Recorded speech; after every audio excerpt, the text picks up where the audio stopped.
आज ही सेना घेऊन आम्ही चाललो आहोत निसर्ग सानिध्यात. नमस्कार मंडळी, रामराम.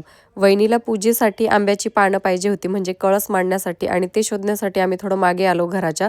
तर तिथे भरपूर झाडं आहेत आणि बघा तिथे मला एक डाळिंबाचं झाड दिसलं. त्याच्यावर डाळिंबही पिकलं होतं, पण ते पिकून तिथेच फुटलेलं आहे.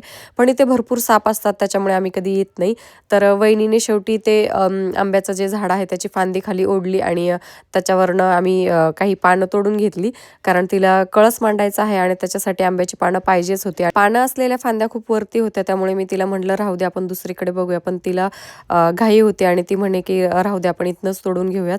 तर तिने फांदी ओढली आणि मग थोडी चांगली पानं दिसली तर मी तिथनं तोडून घेतली.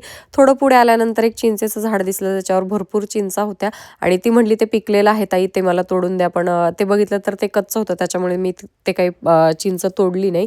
तिला म्हटलं थोडं पिकल्यानंतर मग काढून घेता येईल. रात्री आम्ही जेव्हा शेकोटी करायला बसलो तर ह्याने ना जत्रेतनं काहीतरी आणलं होतं आणि त्याचं खेळणं झाडावरती गेलं. तर हा एवढ्या रात्रीचं त्या झाडावरती चढून त्याचं खेळणं काढतोय. तर मला या मुलाचं खरंच कौतुक वाटलं, कारण तो बिलकुल घाबरला नाही आणि त्याला नको म्हटलं की सकाळी काढून घे, तरी तो ऐकला नाही.